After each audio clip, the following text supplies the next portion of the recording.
தொடர்ந்து நம்ம Radhakrishnan sir translate பண்ணிட்டு இருப்பாங்க லைன் டு லைன். இது வரைக்கும் பேசுற விஷயத்தை நான் ஷார்ட்டா உங்களுக்கு சொல்லிடுறேன். இங்கே கூடியிருக்கக்கூடிய இளைஞர்களை பார்த்து நான் உற்சாகம் அடைகிறேன். அண்ணாச்சி சொன்னது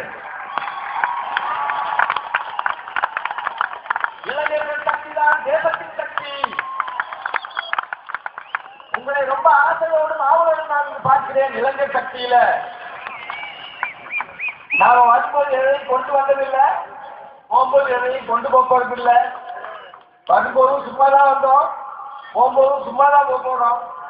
ஆனா வாழ்க்கையில வாழக்கூடிய எல்லா நாள்லையும் என்னது என்னது பார்க்கறது எல்லாத்தையும் என்னன்னு சொல்லிட்டே இருக்கிறோம். அடுத்தவரையும் பார்த்து அதுவும் என்னதுன்னு சொல்றோம்.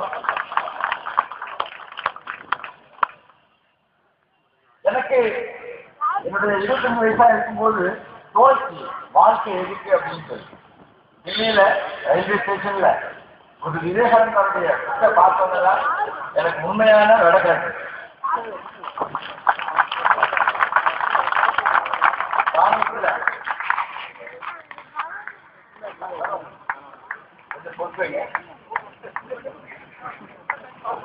பாகிஸ்தான் வரல, என்னுடன் இருந்த எல்லாரும் மறைத்து விட்டார்கள், நான் மட்டும் உயிரோடு இருந்தேன்.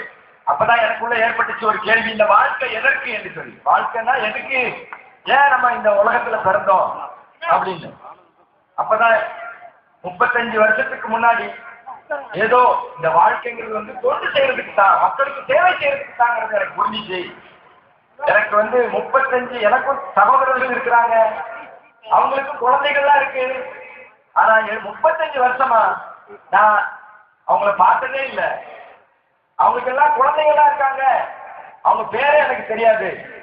நான் ஒரு கோயில்ல தங்கி இருக்கிறேன், சாப்பிடுறதுக்கு ஒரு தட்டும் படுக்கிறதுக்கு ஒரு பாயும் தான் என்கிட்ட இருக்கு, வேற எதுவுமே என்கிட்ட கிடையாது.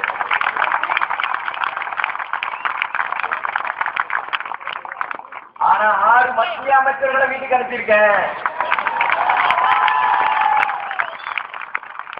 நான் இந்த வயசுல 6 மத்திய அமைச்சர்களை வீட்டுக்கு அனுப்புனா எவ்வளவு இளைஞர்கள் இருக்கீங்க, எத்தனை மத்திய அமைச்சர்களை வீட்டுக்கு அனுப்ப முடியும்? இந்த தேசத்தினுடைய நிலை என்னாலும் கோயில்ல வாழ்ந்தாலும் ஒரு லட்சாதிபதி கோடீஸ்வரனுக்கு கிடைக்காத மகிழ்ச்சியோடு நான் வாழ்ந்துட்டு இருக்கிறேன். குண்டர்களோடு 25 வருஷமா போராடிட்டு இருக்கேன்.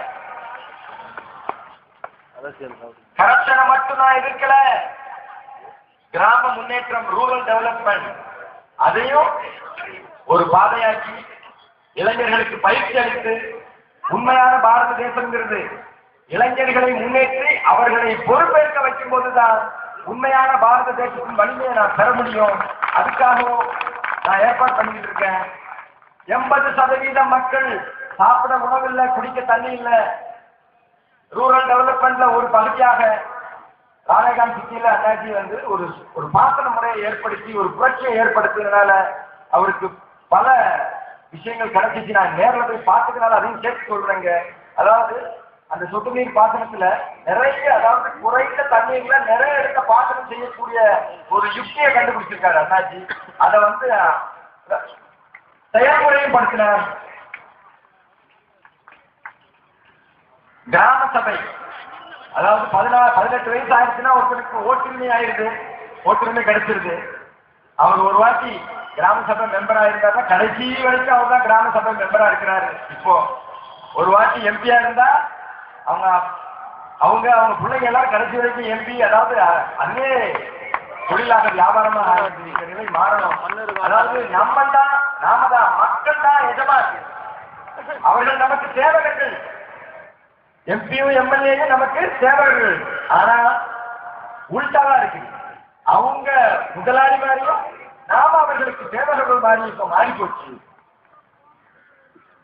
இந்த நிலையை மாற்றணும். அண்ணாஜி தொடர்ந்து பேசுமாறு.